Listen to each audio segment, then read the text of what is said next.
Hello Virgo, Sun, Moon Rising, and Venus Signs. Kamusta kayo? Sana po ay nasa mabuti kayong kalagayan. Welcome back po sa Star Tarot. Kung bago kayo dito, welcome din kayo. Thank you sa inyong support. I truly appreciate it. God bless you all.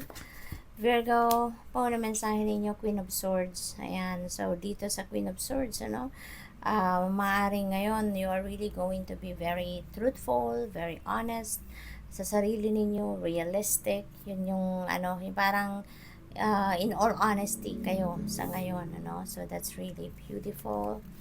What else? We have Two of Cups. Merong bagong partnership siguro na mabubuo dito between you and another person. May bagong taong dadating sa buhay ninyo na makakasama ninyo, makaka-partner ninyo, makaka-collaborate ninyo, maaaring makakatulong ninyo, sa kung anumang bagay.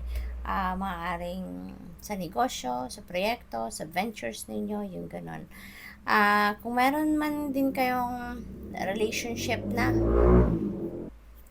sa ngayon, there could be, siguro mas magiging loving, mas magiging harmonious ang inyong relationship.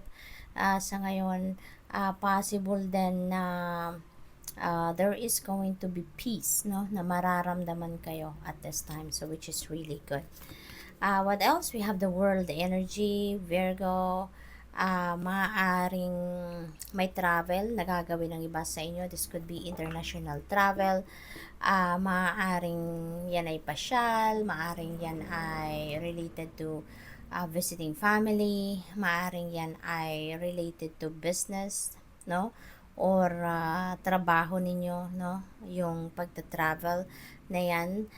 Possible din na may mga completion dito kayo sa mga projects ninyo, sa mga ventures ninyo. Maaring may matatapos na kayo, may ma-accomplish na kayo sa inyong mga ginagawa. So this is a time for success, the time for success, time for celebration. This is a time for rewards, kasi dito na ninyo makukuha yung mga rewards ninyo sa mga pinagtrabahuan, pinagsikapan ninyo. Mayroon din kayo mga bagong opportunities na maaring dumating sa ngayon, paparating, at yan ay magbubukas ng bagong pinto, sa buhay ninyo para kayo ay magkaroon ng isang ng bagong buhay or bagong ventures, yung mga ganun. Temperance energy, this is this is about healing, this is about patience, this is about also peace, na maaaring hinahanap ninyo. Siguro kung dati baka nag-worry kayo, nababother kayo, dahil siguro meron kayong mga dapat gawin, meron kayong mga dapat na i-accomplish, pero hindi ninyo yan magawa, maaaring ganoon. Kaya ngayon, siguro matatapos nyo na with the world energy, matatapos nyo na, ma-accomplish nyo na, kaya magkakaroon na kayo ng peace, yung ganoon. So maaaring ito na yung magaganap sa buhay ninyo sa ngayon, na magkakaroon na kayo ng katiwasayan, finally sa isip ninyo, sa damdamin ninyo, magiging maluwag na because of that, ma-accomplish nyo na at magiging successful na din kayo.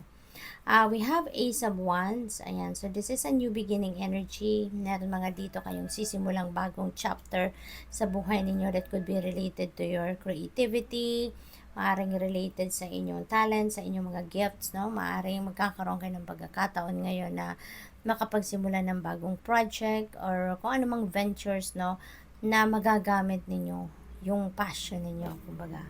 So what else? We have Queen of Cups in reverse, Virgo. There is going to be siguro unbalanced emotions, for some of you, hindi ito para sa lahat na mensaheng ito. This is only for some of you. Maaring meron kayong unbalanced emotions. Baka alam mo yun, yung parang hindi ninyo ngayon nakokontrol ang inyong damdamin, baka roller coaster ang nararamdaman ng iba sa inyo sa ngayon.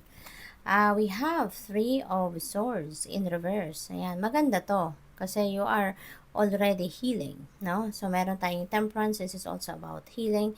So kung meron kayong mga sama ng loob, mga sakit ng dibdib ninyo, so maaring sa ngayon you are going to you're going to heal, you're going to let go, you are going to recover na, no, from pain, from hurt, from emotional, turmoil, yung mga ganon. So, that's good.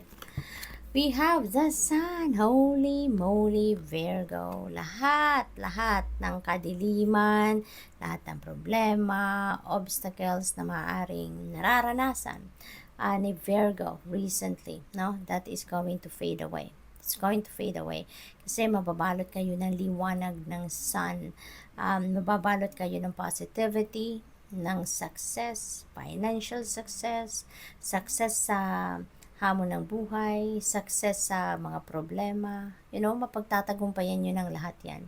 Mababalot kayo dito ng swerte, no? Good fortune. Everything will go well. Everything will fall into its right place, no? So, everything is going to be smooth sailing. So, this is really beautiful kasi you will be filled with success, with good fortune, good health, positivity, no? Magiging maayos ang lahat. So, good luck. Thank you for watching. Love and light. Namaste.